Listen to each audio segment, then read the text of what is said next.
नमस्कार विद्यार्थी मित्रांनो, तुमचं स्वागत आहे जय हिंद पाठशाला या यूट्यूब चॅनलमध्ये। आज आपण भारतीय काउन्सिलचे कायदे पाहणार आहोत, स्वतंत्रपूर्व काळातील। चला तर मग सुरुवात करूया आजच्या व्हिडिओला। तत्पूर्वी जर तुम्ही आमच्या चॅनलवर नवीन असाल, चॅनलला सबस्क्राईब करा आणि जास्तीत जास्त गरजू मित्रांपर्यंत शेअर करा। कायदे 1935च्या कायद्याविषयी कोणती विधाने बरोबर आहेत? हा संयुक्त गट क 2019 मध्ये विचारलेला प्रश्न आहे। तर अ आहे ॲग्लो इंडियन भारतीय ख्रिश्चन शीख हे मतदारसंघ तयार केले, बरोबर। संघ न्यायालयाची स्थापना केली, एकदम बरोबर। भारतीय उच्च आयुक्त पदाची निर्मिती म्हणजे हाय कमिशनरची। तर हाय कमिशनर हे पद केव्हा निर्माण केले? तर 1919च्या कायद्याने तयार केले, म्हणजे क हे चुकीचं आहे। तर आपल्याला पर्यायी उत्तर पाहताना एलिमिनेशन मेथड यूज करायची असेल तर जी गोष्ट आपल्याला परफेक्ट माहिती आहे ती गोष्ट, आता ही गोष्ट चुकीची आहे, 1919च्या कायद्यानं तयार केले, 1935च्या कायद्यानं नाही आहे। तर मग हे क शोधायचं कुठं कुठं क आहे आणि ते सरळ सरळ एलिमिनेट करायचे पर्याय। मग 3 ठिकाणी क आहे, फक्त एकाच ठिकाणी नाही, आणि तो आहे पर्याय क्रमांक 4। म्हणजे आपल्याला सरळ सरळ आपल्याला 3 वाक्य वाचून उत्तर येऊन जातं। म्हणजे या प्रश्नाचं उत्तर आहे पर्याय क्रमांक 4 अ ब ड। आता ड काय आहे हे आपण पाहून घेऊया। दुहेरी शासन व्यवस्थेपेक्षा वाईट कायदा असे वर्णन रामगोपालाचारी यांनी केलेलं आहे। यानंतर प्रश्न क्रमांक 2, 1919च्या भारतीय प्रशासकीय कायदा तयार करण्यात लॉर्ड चेम्सफोर्ड यांना पुढीलपैकी कोणत्या भारतीयांनी मदत केली? आता आपल्याला कुठल्या भारतीयांनी मदत केली 1919चा चेम्सफोर्ड कायदा सुधारणा कायदा तयार करण्यासाठी असं विचारले। तर ही थोडा डीप प्रश्न आहे, तरी पण आपण हे प्रश्न वाचत राहिले तर आपल्याला लक्षात येऊन जातं याचं उत्तर। याचं उत्तर आहे भूपेंद्रनाथ बसू, म्हणजेच पर्याय क्रमांक 4 हे या प्रश्नाचं उत्तर आहे। आता 1919च्या कायद्याबद्दल अधिक माहिती आपण घेऊया। 1919चा कायदा हा भारतीय प्रशासकीय कायदा म्हणून ओळखला जातो, ज्याबरोबर त्याच्यामध्ये त्या कायद्याला मॉन्टेग्यू चेम्सफोर्ड सुधारणा कायदा सुद्धा म्हटलं जातं। स्वतंत्र मतदारसंघात वाढ झाली हे तर आपल्याला माहीतच आहे। शीख हे स्वतंत्र मतदारसंघामध्ये वाढ झाली। त्यानंतर 1935च्या कायद्यात भारतीय ख्रिश्चन, ॲग्लो इंडियन आणि युरोपियन हे 3 स्वतंत्र मतदारसंघ तयार झाले। व्हॉइसरॉयच्या कार्यकारी मंडळात 6 सदस्यापैकी 3 सदस्य भारतीय असतील, सरसेनापती वगळून। त्यानंतर प्रथम प्रांताचे अर्थसंकल्प हे केंद्रापासून वेगळे मांडण्यास सुरुवात केली।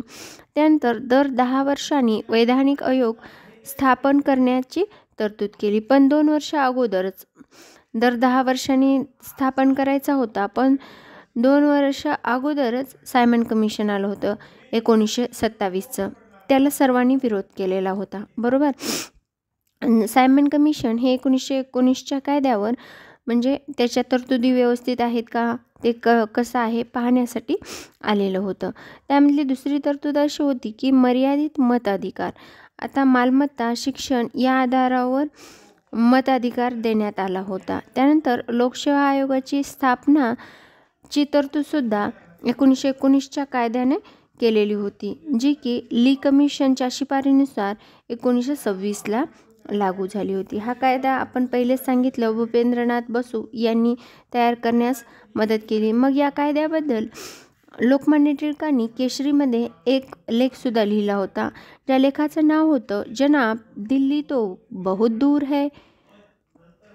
यानंतर आता याच रिलेटेड दुसरा एक प्रश्न आला होता, इसवी सन 1920 मध्ये भारताचा प्रथम हाय कमिशनर म्हणून डॅश डॅश यांची नेमणूक केली। आता 1919च्या कायद्याबद्दलच हा प्रश्न आहे आणि 1920ला सर विल्यम मेयर यांची प्रथम हाय कमिशनर किंवा उच्च आयुक्त म्हणून नियुक्ती केलेली होती 1919च्या कायद्याचे। आता आणखीन काही पैलू आपण पाहून घेऊया। यामध्ये काय बदल झाले 1919च्या कायद्याने?